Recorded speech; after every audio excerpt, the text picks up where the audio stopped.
July 2023 video horoscopes for the 12 signs with me, Lada, from AstroladaOfficial. I'm so excited. July, we have some of the most karmic configuration in the sky.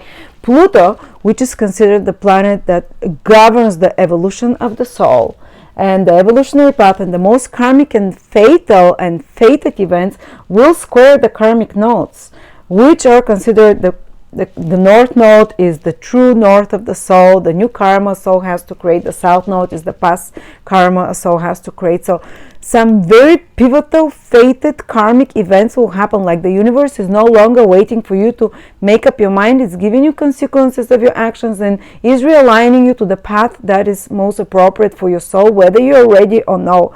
So some events that I'll say for each sign what these events will be will trigger a specific big consciousness shift and realigning of your karmic direction and the karmic path in life for your soul during the next month, July and into August. And we'll speak what events this can be for each one of you. But something pivotal, very important, is happening, guys. And Venus is turning retrograde, but helping this process with a trine.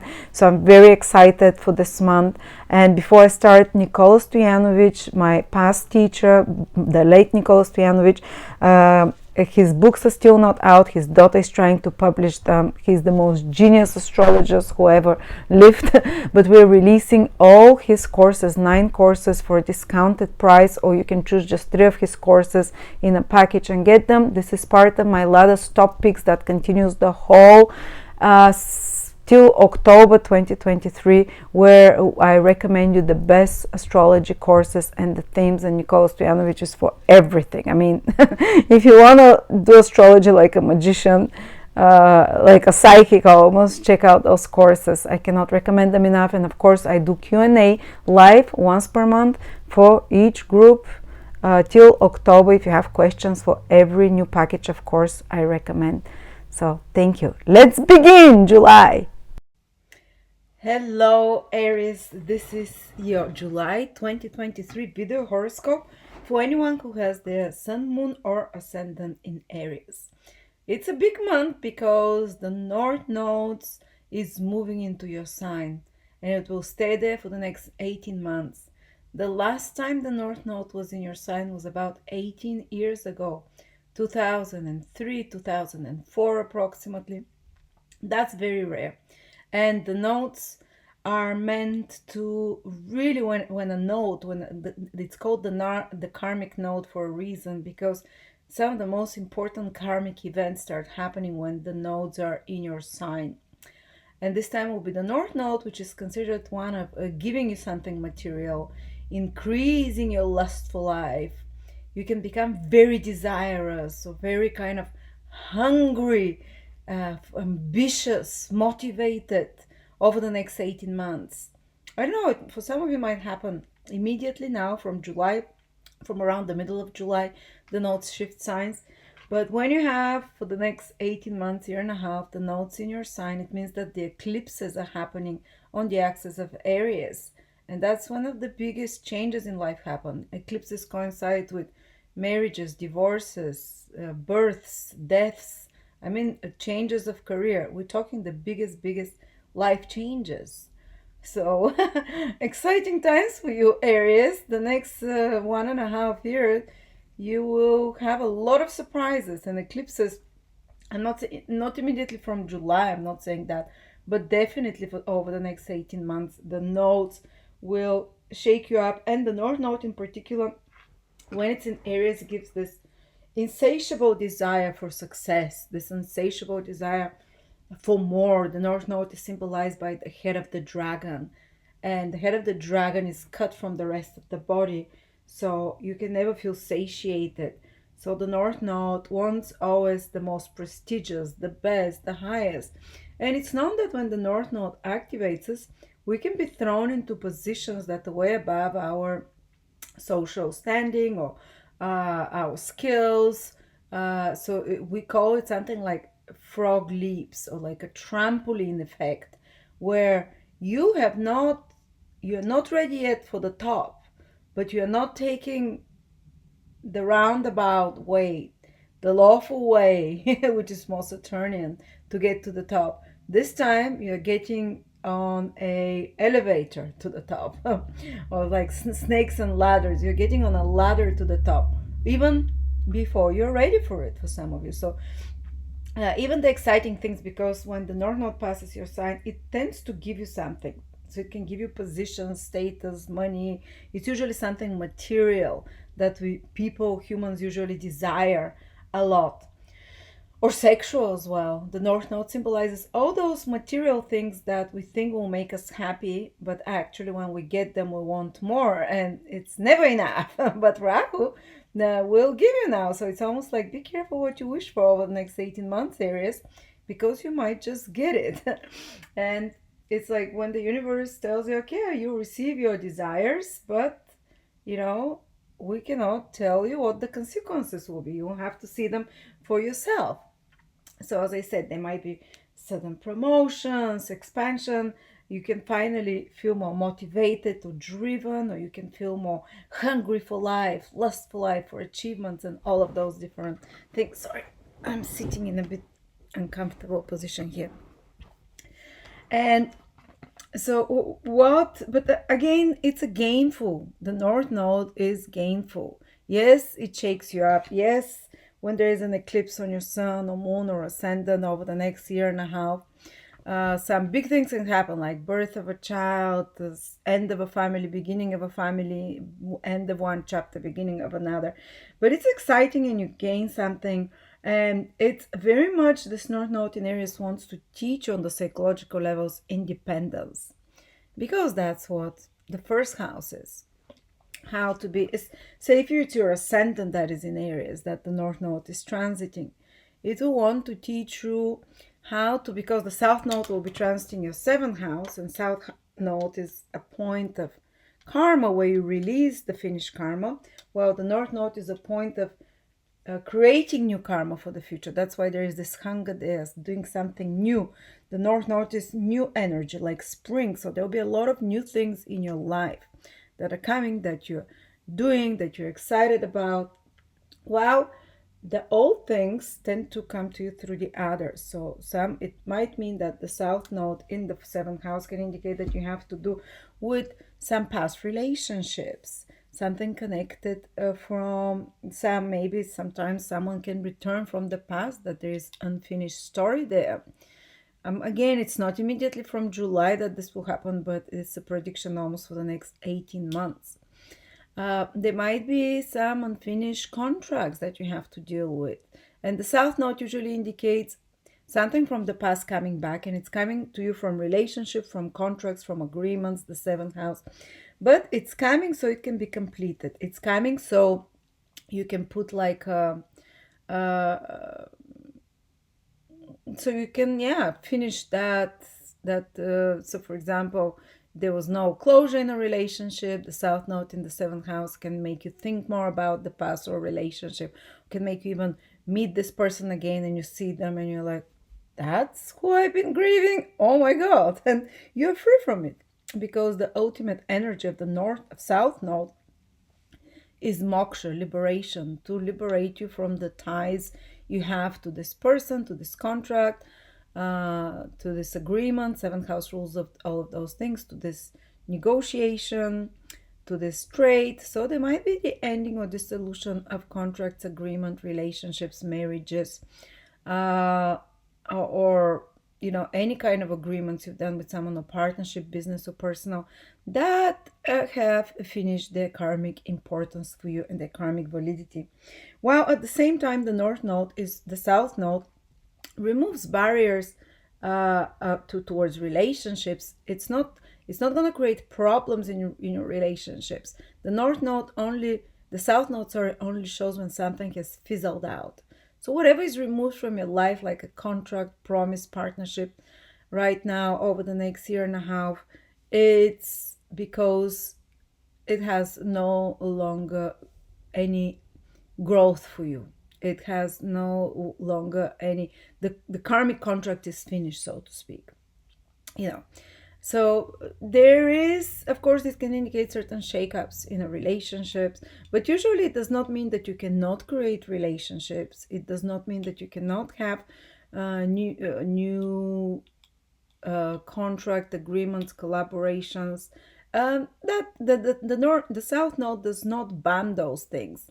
It just removes the ones that are no longer necessary, and the North Node as well uh, makes you be a bit apathetic for a second, maybe a bit bored, So they can be this phase that for a little bit you're focused on yourself. The North Node in your first house is like, I'm more interested in what's happening in my world. I want to become independent.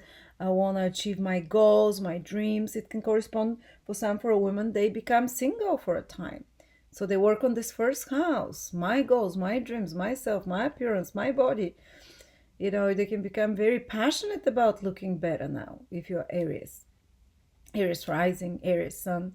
You can be very focused on the physical body, on the appearance over the next month, year and a half, so you can transform your how you look. For example, I just have friends that they had this Tauruses, 3 friends Tauruses, sun or ascendant, and over the past year and a half, they really transformed their body because the North Node was transiting their first house, the sun from the sun or the ascendant, because you become passionate about the body, the physical. And sometimes it corresponds to a time when you're single or more focused on yourself, or even if you're in a relationship, somehow again, as I said, you're focused on your own goals, on some own, if it's your sun, for example, in Aries, it can indicate that over the next year and a half, when the North Node transits your sun at some point, there can be some big activation of your career, some very ambitious plan that comes, that you fulfill, that you create, that you go after. Sometimes we even bite a bite too bigger for us to chew when the North Node is there. It's we because we become so desirous of success that we're willing to fake it till we make it, or to take more than necessary. But again, during those periods, this can be when we're promoted a few steps ahead than what is the next logical following step, when we expand or grow much faster than we're capable of. For example, again, giving an example with a friend who just had the North Node transit through her sun sign. She got promoted from a lawyer, normal lawyer, to a mayor of a whole town. And it's like, she said, I thought that there would be at least a few other positions getting there, but suddenly, boom, boom, this is very much Rahu, this trampoline effect, this North Node. So Aries, get prepared for such things that can shake you up. They're exciting, but they're also very uncomfortable. The North Node puts you very out of your comfort zone. But it's you're willing to try new things. You're much more risk taking. You're much more adventurous. You become much more. Aries is already a risk prone sign, and imagine now with the North Node going there. Whoa, you're gonna take some big jumps. You're gonna take some big jumps blindly into faith, and the North Node can reward you with big results as well. Sometimes the North Node can turn your life around and be very shaky period, because again, sometimes even unexpected things like deaths, not your own, but like deaths and births and such kind of life pivotal moment happens, so you have to adapt quickly to them. But be prepared for a ride, Aries, which is starting from July for some of you, especially the later born Aries. But at the moment that the North Node enters Aries, and of course, that's a lot of focus on you for a year and a half, on your image, on your physical appearance. If it's your ascendant, if it's your sun, can be your career, again, health, strength, energy. The North Node can increase your energy, your zest for life, passion, sexual desires as well. While you might have to make some sacrifices in relationships with the South Node day in the 7th house, or you might have to let go of something, commitment or agreement or contract, while you focus more on your things. Or to say it another way, don't listen to what others want from you. With the North Node in your sign, you do what you want. Sometimes even a bit feels egoistical when the North Node is in your sign. But it's almost like you need a little bit of a period for that. you know. I'm an Aries, but I'm very like, 'cause I have a lot of planets in the seventh house, or the moon at least. So it's, for me, it's very important, my partners and what they think. But now with the North Node in our sign, we're a little bit the focus more on us. It doesn't mean be really rude to others, so don't consider their feelings at all. But if you want to have fast success, don't listen what others think is best for you, but what your intuition is, because the North Node here can give very fast forward jump high up. But at the same time this is happening, Pluto will square the nodes. This is big, guys. This happens very rarely. Again, I don't know, 2000 and more like 10, 9 years ago this happened. Pluto squaring the nodes, Pluto, both nodes and Pluto, the two most karmic points. The nodes are, okay, they're one axis, they're karmic axis, and Pluto is the most karmic planet of the evolution of the soul. This is huge, and it's affecting you directly in the first house, seventh house, 10th house. So this month, the whole month is like that, and even into August, something big can happen in regards karmically. It's a karmic thing, especially in regards to your career, father figure, authority figures, institutions, and in regards to your relationships and your path as well, and your personal health, because your first house is yourself. And in esoteric astrology, when Pluto squares the nodes, not only is it super karmic times, but it's known, whatever planet squares the nodes, as a skip step. Something I learned recently and I started applying it. So what could it be? Skip step connected to your career, something, go back to something that is, it might be something that is meant for you in career wise. It might be something that is connected to, skip step that is more connected to Pluto instead. Something very pivotal and important that you haven't completed in regards to your career, or that you haven't in regards to your goal, kind of worldly actions, in regards to a relationship with a father figure or authority figure that you might have to deal with. And there might be crisis involved. Both the nodes and Pluto are crisis prone. And again, crisis can be connected. Crisis that transforms you. Crisis, even if it's a crisis that surprises you, it turns your life around and transforms you about your health, physical appearance, your own goals, about your relationships, or about your career and social standing. Big changes can happen there, especially for later born Aries.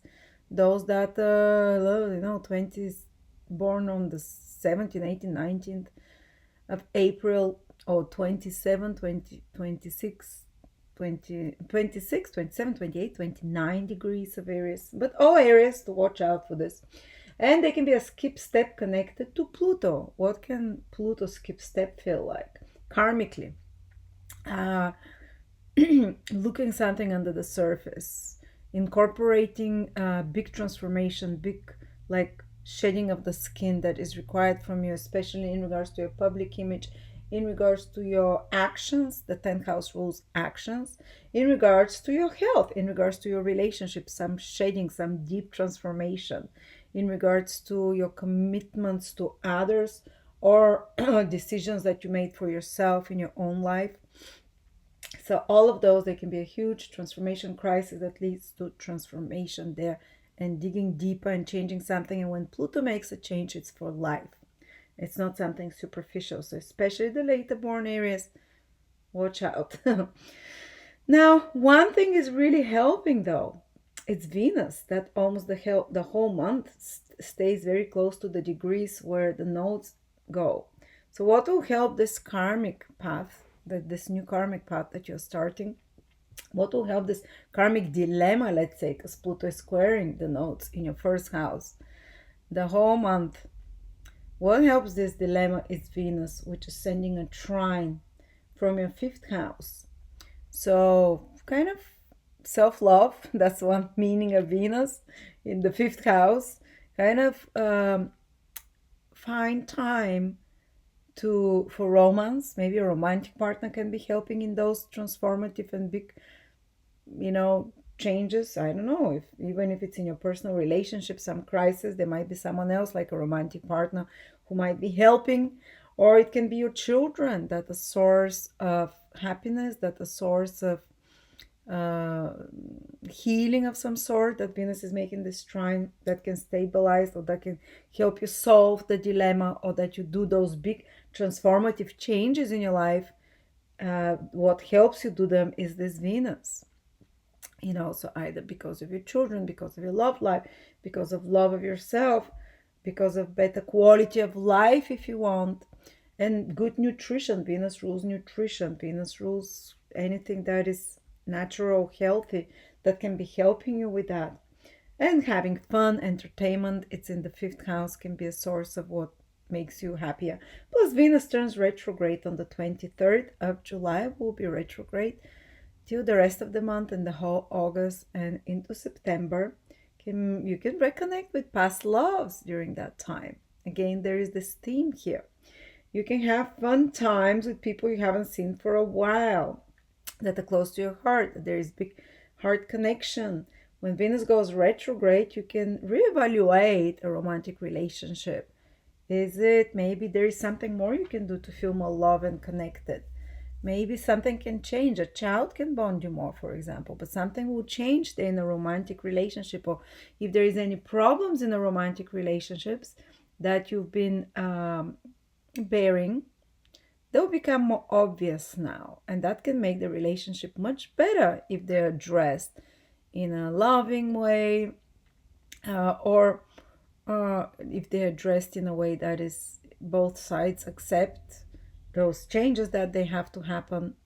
So by the end of this period, you might have much deeper love connection with someone, or if there was no response on the other side, or if you rethought, you can fully realize, oh, this person is not for me. Venus retrograde in the fifth house of romantic relationship, it can fully either deepen the love and take it to the next level, recommit it deeper by re-experiencing things you used to love before, by doing fun things you haven't done for a while, or you can really question it, is this the right relationship or commitment, and dissolve it even.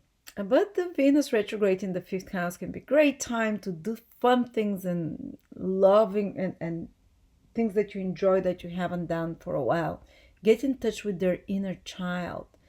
Reconnect to the joy of life that you haven't experienced. Refine that joy of life that you maybe haven't experienced for a while. Somehow you might have been disconnected from it. But the North Node will give you this zest for life, this lust for life and excitement. And Venus retrograde in the fifth house will ask you to dig deep to heal those childhood wounds that are blocking you from feeling joy and flowing and being creative and being in love with life. Fifth house is, on the highest level, is feeling in awe and in love with life. It's lower manifestations, being in love with someone else, but again, it makes us feel very in love.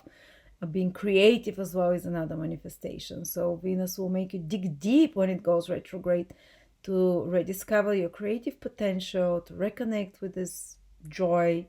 There might be some important decisions that you take in regards to children, and Venus will make you more fertile while it's in this fifth house for the next 3-4 months. Just keep that in mind. Venus is very strong when it's retrograde, because it's much closer to Earth. Venus also can make you finish some creative project, pick up some sports or loved activities from before. Good old times can come back, as fifth house is about enjoying yourself and so on. So there you go, guys. Hope this month is getting fiery. Hope you enjoy it. Thank you.